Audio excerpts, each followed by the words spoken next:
Eh bien bonjour, mon nom est Frédéric Boran et aujourd'hui je vais vous parler de trois fonctions financières très utiles pour calculer des taux d'amortissement. Donc j'ai préparé un petit exemple avec un capital à rembourser de 80 000. Donc vous voyez qu'ici ma cellule s'appelle capital, mon taux annuel est de 5%, vous voyez qu'ici je l'ai appelé taux, et ma durée en mois je l'ai appelé durée, 48.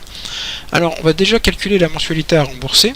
Pour ça on va utiliser la fonction VPM qui attend comme première valeur le taux de remboursement, donc c'est celui-là. Comme deuxième élément, le nombre de périodes. Donc ici, on va rembourser sur 48 mois.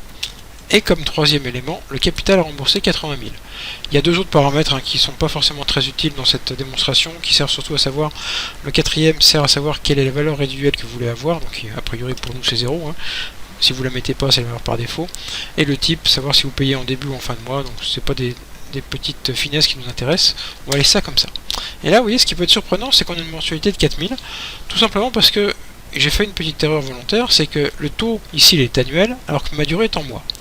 Donc, nous, on a des remboursements mensuels à faire, donc le taux qui est annuel, ici, il va falloir le diviser par 12, simplement pour ramener tout ça sur l'unité mois. Donc le taux divisé par 12 pour être sur la même unité que la durée. Si vous faisiez des remboursements annuels, donc là on aurait duré 4, et donc le taux ici, il faudrait pas le durée 2, pardon. Et donc ici le taux, il ne faudrait pas le toucher.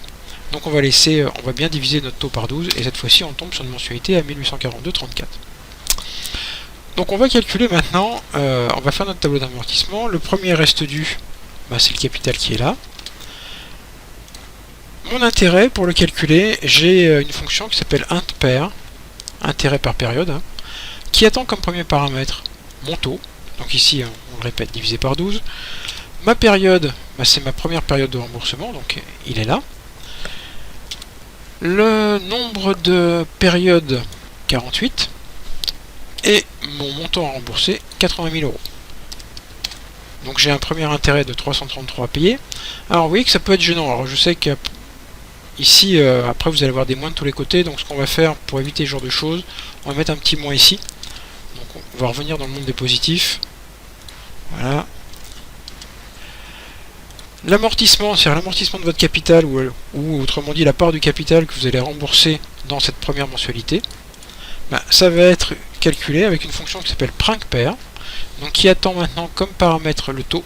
Donc le taux il est là. Suivi de la période. Donc on est sur la première période, on a 48 périodes de remboursement, et mon montant remboursé, il est de 80 000 euros.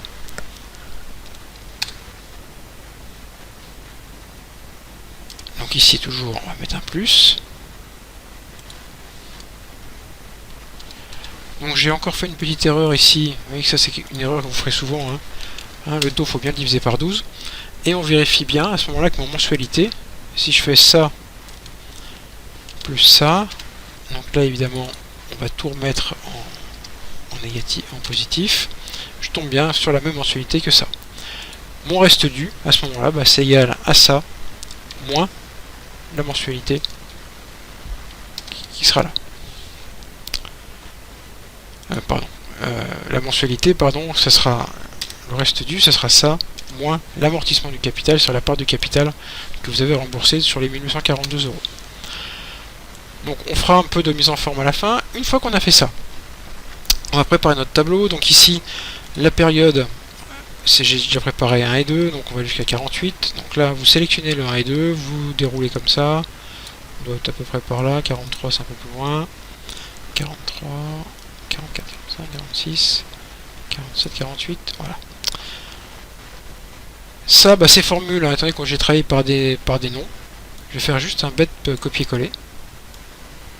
Je vais aller jusqu'en bas.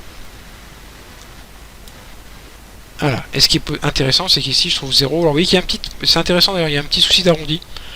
Il doit trouver, en fait, je pense que si on lui demande d'afficher des 0 en plus. Bon, voilà. Vous voyez, il y a une petite erreur, donc ça c'est une erreur de la machine. Donc on va revenir sur ça. Donc là vous laissez le 0, c'est pas un problème. Donc voilà, votre tableau d'amortissement il est fait. Qu'est-ce que je peux vous dire d'autre? Bon, après là vous pouvez mettre en forme ça, vous pouvez mettre en forme d'autres choses. Donc ce que je vous invite à faire, c'est de faire proprement déjà ça, quand vous travaillez sur des tableaux d'amortissement, de bien nommer vos cellules. Vous voyez que j'ai gagné un temps fou après en les en les copiant. Et a priori, il n'y a pas vraiment de difficulté une fois que vous connaissez la syntaxe des trois fonctions. Voilà, donc je vous laisse vous abonner à ma chaîne en cliquant là. Je vous invite aussi à visiter mon site fboran.info, tout attaché. Et je vous retrouve dans une prochaine vidéo. Je vous remercie.